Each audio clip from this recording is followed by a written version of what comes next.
Now, chapter 27 of the book of Leviticus has as its theme dedication and devotion concerning vows.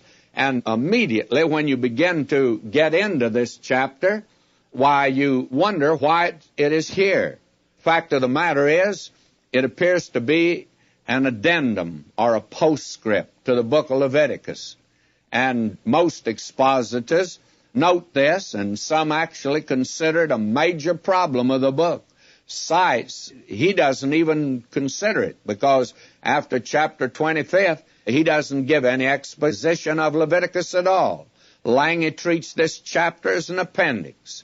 Now, I think that the matter seems to be extraneous and unrelated to the contents of the book, but there's no reason to make a mountain out of a molehill. I think that here we see a very definite purpose in placing this chapter last. And I think that there have been those like Dr. Kellogg with real spiritual perception. They note that all which has preceded this chapter is obligatory, while here all is voluntary. Actually, this makes a beautiful, I think, and fitting climax to the book of worship. And John, for instance, chapter 21 follows John chapter 20 in very much the same fashion. John 20 is his appearances, you remember, and then John 21, why, and he gives them that command in 20, you're to go into the world and preach the gospel. But wait a minute here, he says to Simon Peter, if you love me, feed my sheep. Voluntary, if you please. You find that's God's method all the way through. Now, the striking feature about the vows in this chapter is they're voluntary. But after you've made a vow, God holds you to it. That's the thing that's important to note here, that it's the response of a grateful heart to promise God something and then to go through with it. The thought of a saved person is, well, what can I do for him since he's done so much for me? And the inspired writer phrases it, what shall I render unto the Lord for all his benefits? And the believer today is enjoined also to respond to the grace of God. I beseech you, therefore, brethren, by the mercies of God, that you present your bodies a living sacrifice, holy, acceptable unto God, which is your reasonable service. No command, just I beseech you. And in Titus 2:12, teaching us the grace of God has appeared, it saved us. What does it do? Demand something? No, teaching us that denying ungodliness and worldly lust, we should live soberly, righteously, and godly in this present world. And here is what Micah says. He hath showed thee, O man, what's good. And what doth the Lord require of thee but to do justly, and to love mercy, and to walk humbly with thy God? Every normal believer today wants to do something for God. He wants to pledge something to God. The deepest problem is to find something worthy to pledge to God. Ephraim Cyrus put it like this, I pronounce my life wretched because it's unprofitable. And David Brainerd cried out, oh, that my soul were holy as he is holy. Oh, that it were pure as Christ is pure, and perfect as my Father in heaven is perfect. You see, these are the sweetest commands in God's book, comprising all others. And then the question is, shall I break them? Must I break them? Am I under a necessity of it as long as I live in the world? Oh, my soul, woe, woe is me, that I'm a sinner. Now, what can a saved sinner offer to God? Well, this chapter answers the question. And a vow, though once made, becomes mandatory. Proverbs 20, verse 25, it's a snare to the man who devoureth that which is holy, and after vows to make inquiry. You make the inquiry first. And when thou vowest a vow unto God, defer not to pay it, for he hath no pleasure in fools. Pay that which thou hast vowed. That's Ecclesiastes 5, 4, and all the way down through 6. There promissory vows and vows of renunciation. And these are what we're dealing with in this chapter. This is a remarkable chapter, by the way. You remember we have a famous one in the Bible. There's that of the Nazarite. And then the most notable one of all is the vow of Jephthah. You remember Jephthah made a vow. And there's an optional rendering here of verse 31, I think, which seems to forbid the offering of human sacrifice. The last part of the verse in that section back in the book of Judges should read, "When I return in peace from the children of Ammon shall surely be the Lord's, or I will offer up a burnt offering." And I think that's the way. He didn't mean that he would sacrifice a child of his at all, but he did mean that he would offer up that to the Lord as belonging to the Lord's, but not to sacrifice or to kill that person at all. And I think that's what happened. We're told here that the daughter of Jephthah never married. It came to pass. I'm reading now, by the way, and I think I should turn back to Judges 11:39. "It came to pass at the end of 2 months that she returned unto her father, who did with her according to his vow which he had vowed, and she knew no man." That is, she did not marry, and believe me, that was a terrible thing for a Hebrew woman. And it was a custom in Israel that the daughters of Israel went yearly to lament the daughter of Jephthah the Gileadite 4 days in a year, because she had, well, shall we say, taken the veil. She did not marry. She was dedicated wholly unto the Lord. It doesn't mean he offered her as a sacrifice. He would do that or make a burnt offering. It was a rash vow, but he at least kept it. And a great many Christians today are not keeping their vows to God. I believe that God will hold you to a vow. If you do not intend to keep it, or you're thinking you're dealing lightly with God, why, you better take a second look at it. I think today that there are many Christians been set aside. I think there are many today that are being judged, and I think that today that there are many that have fallen asleep, as Paul says.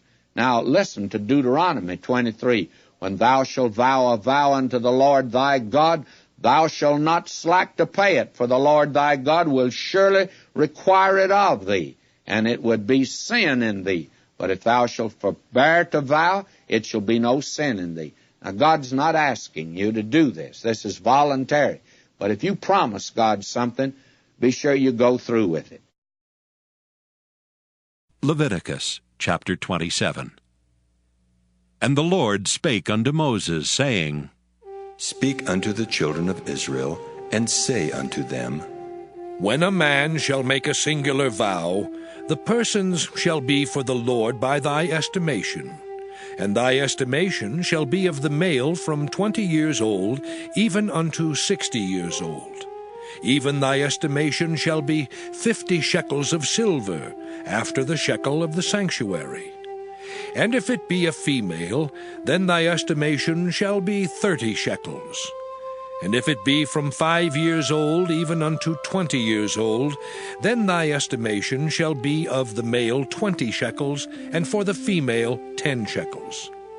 And if it be from a month old even unto 5 years old, then thy estimation shall be of the male 5 shekels of silver, and for the female thy estimation shall be 3 shekels of silver. And if it be from 60 years old and above, if it be a male, then thy estimation shall be 15 shekels, and for the female 10 shekels. But if he be poorer than thy estimation, then he shall present himself before the priest, and the priest shall value him. According to his ability that vowed shall the priest value him. And if it be a beast, whereof men bring an offering unto the Lord, all that any man giveth of such unto the Lord shall be holy. He shall not alter it, nor change it, a good for a bad, or a bad for a good. And if he shall at all change beast for beast, then it and the exchange thereof shall be holy. And if it be any unclean beast, of which they do not offer a sacrifice unto the Lord, then he shall present the beast before the priest. And the priest shall value it, whether it be good or bad. As thou valuest it who art the priest, so shall it be. But if he will at all redeem it, then he shall add a fifth part thereof unto thy estimation. And when a man shall sanctify his house to be holy unto the Lord, then the priest shall estimate it, whether it be good or bad. As the priest shall estimate it, so shall it stand. And if he that sanctified it will redeem his house, then he shall add the fifth part of the money of thy estimation unto it, and it shall be his. And if a man shall sanctify unto the Lord some part of a field of his possession, then thy estimation shall be according to the seed thereof.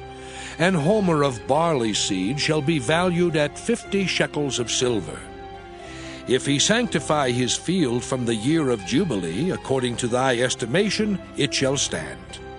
But if he sanctify his field after the Jubilee, then the priest shall reckon unto him the money according to the years that remain, even unto the year of the Jubilee, and it shall be abated from thy estimation. And if he that sanctified the field will in any wise redeem it, then he shall add the fifth part of the money of thy estimation unto it, and it shall be assured to him. And if he will not redeem the field, or if he have sold the field to another man, it shall not be redeemed any more. But the field, when it goeth out in the Jubilee, shall be holy unto the Lord, as a field devoted. The possession thereof shall be the priest's. And if a man sanctify unto the Lord a field which he hath bought, which is not of the fields of his possession, then the priest shall reckon unto him the worth of thy estimation, even unto the year of the Jubilee. And he shall give thine estimation in that day as a holy thing unto the Lord. In the year of the Jubilee the field shall return unto him of whom it was bought, even to him to whom the possession of the land did belong. And all thy estimations shall be according to the shekel of the sanctuary. 20 gerahs shall be the shekel. Only the firstling of the beasts, which should be the Lord's firstling, no man shall sanctify it, whether it be ox or sheep, it is the Lord's. And if it be of an unclean beast, then he shall redeem it according to thine estimation, and shall add a fifth part of it thereto. Or if it be not redeemed, then it shall be sold according to thy estimation. Notwithstanding, no devoted thing that a man shall devote unto the Lord of all that he hath, both of man and beast, and of the field of his possession, shall be sold or redeemed. Every devoted thing is most holy unto the Lord. None devoted, which shall be devoted of men, shall be redeemed, but shall surely be put to death. And all the tithe of the land, whether of the seed of the land or of the fruit of the tree, is the Lord's. It is holy unto the Lord. And if a man will at all redeem aught of his tithes, he shall add thereto the fifth part thereof. And concerning the tithe of the herd or of the flock, even of whatsoever passeth under the rod, the 10th shall be holy unto the Lord. He shall not search whether it be good or bad, neither shall he change it. And if he change it at all, then both it and the change thereof shall be holy. It shall not be redeemed. These are the commandments which the Lord commanded Moses for the children of Israel in Mount Sinai.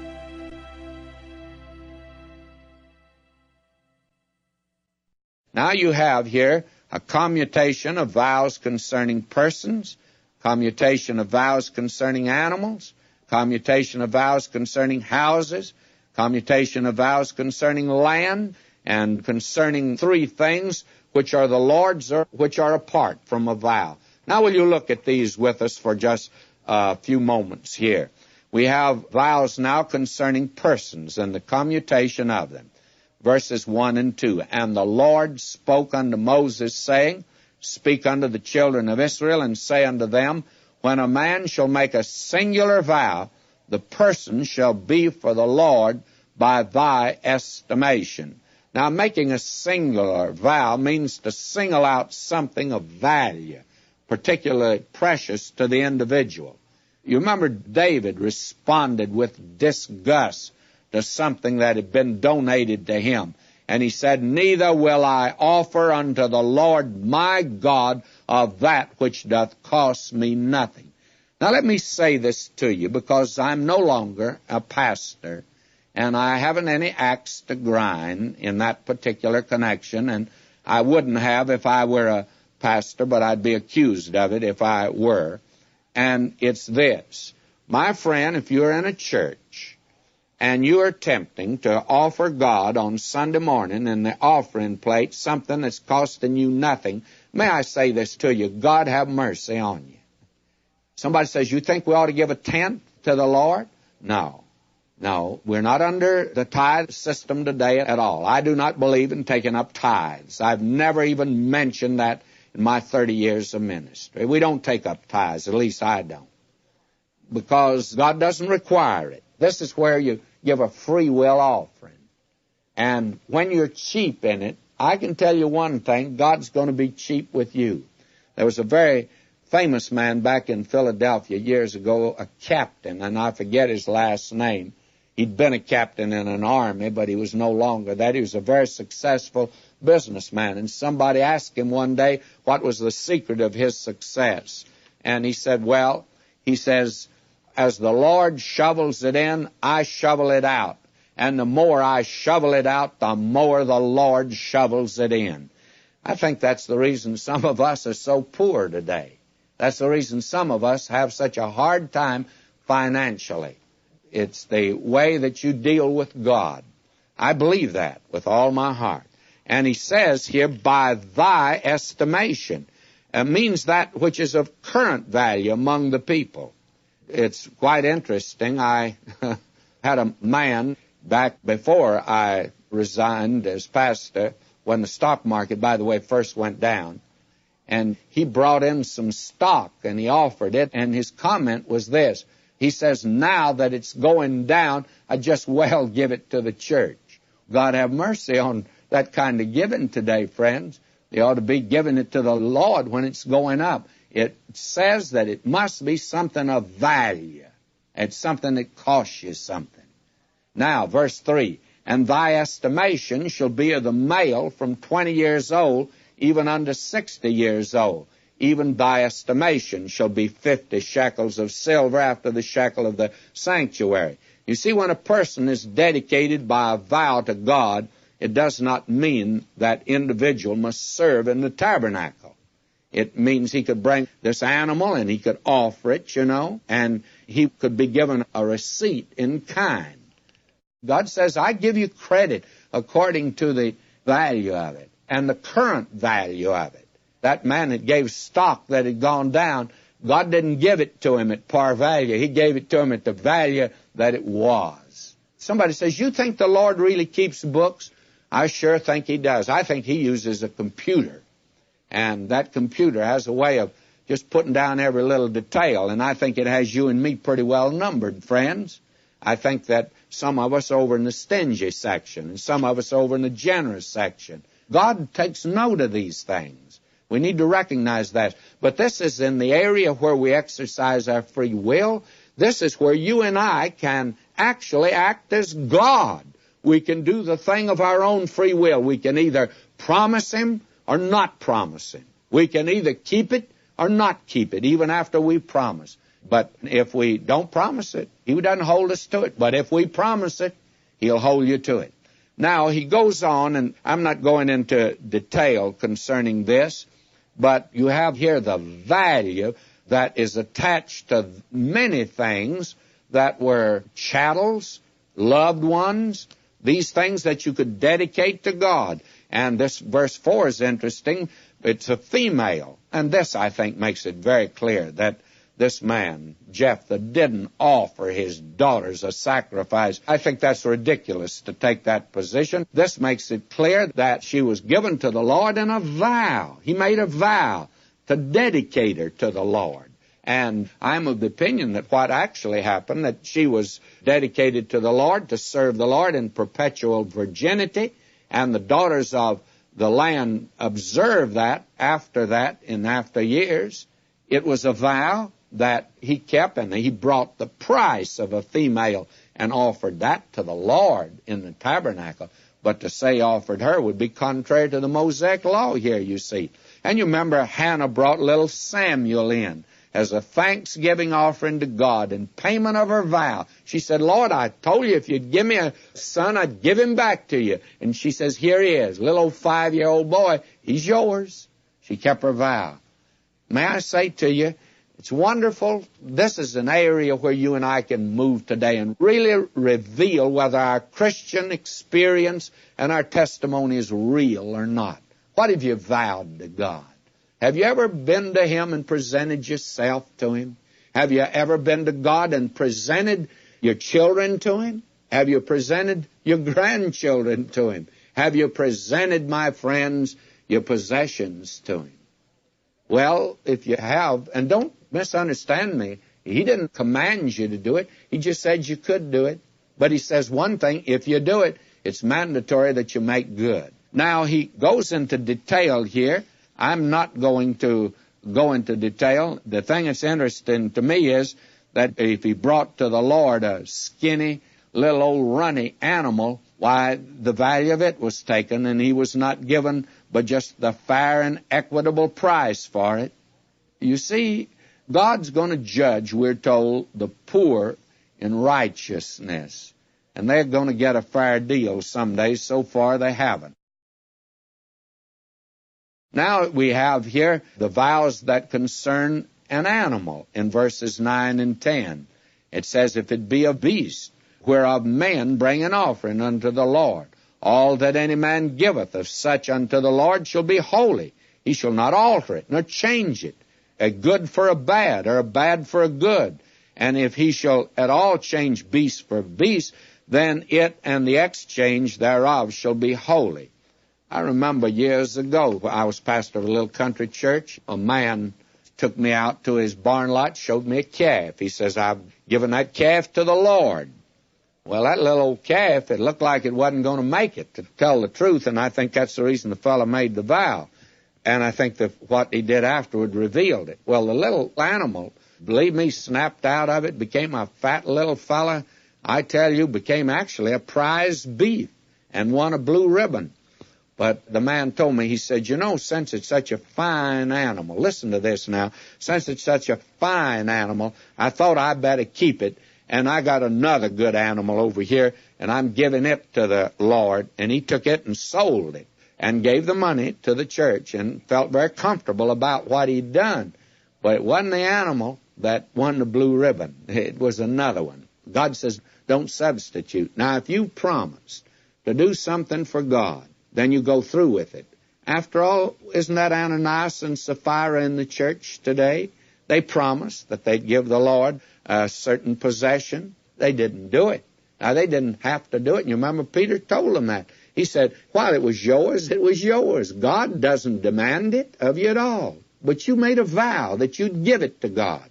My friends, what have you promised Him that you haven't made good? May I say to you, this thing is real today we're talking about. God holds you to it. If you promised Him something and haven't made good, it's still on His books, friends, and you can be sure it's on His books. You're dealing with a God of reality.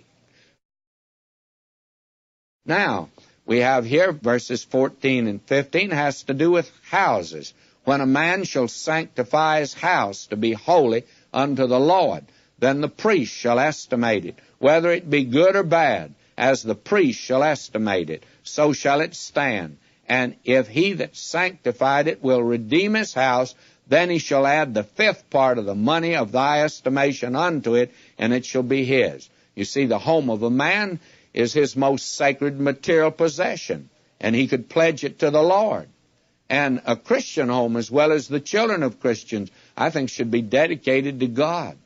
And the man here could continue to live in his house and begin paying rent to God as the owner, you see. That's what he should have done in a case like this. And I think there are a great many folk. I had a man that had me come out and dedicate his house. He said, now, Dr. McGee, this is God's house, And he told me, he said, you can just come out here anytime you want to.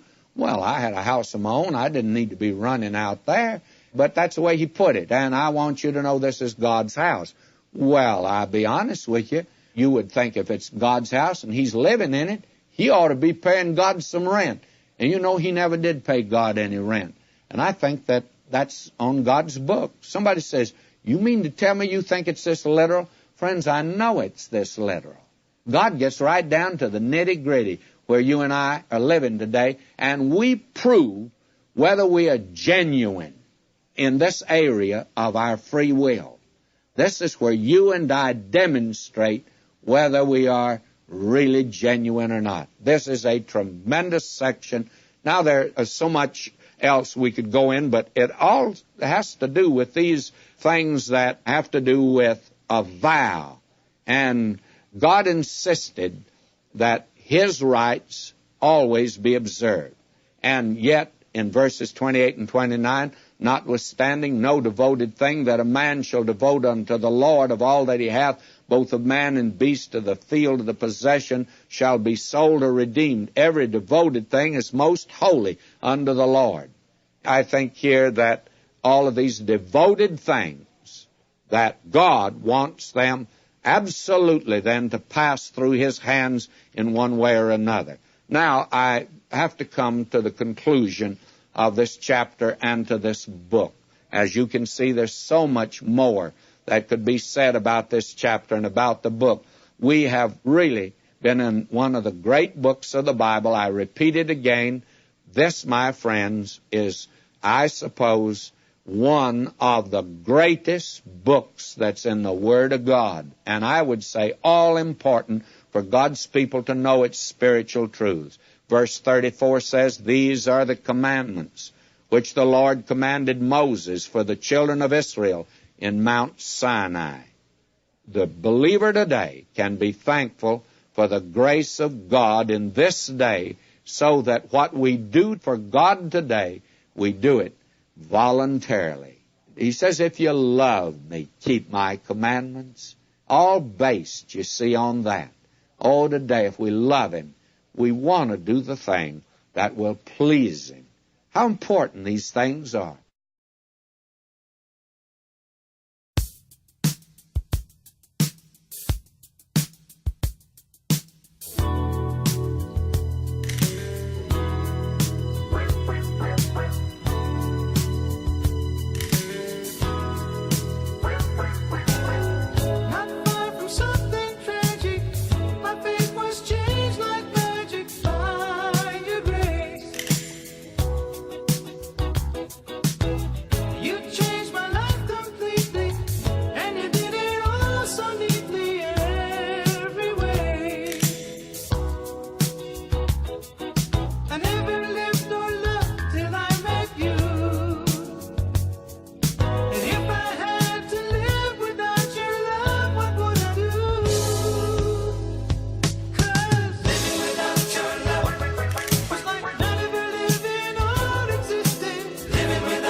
A reflection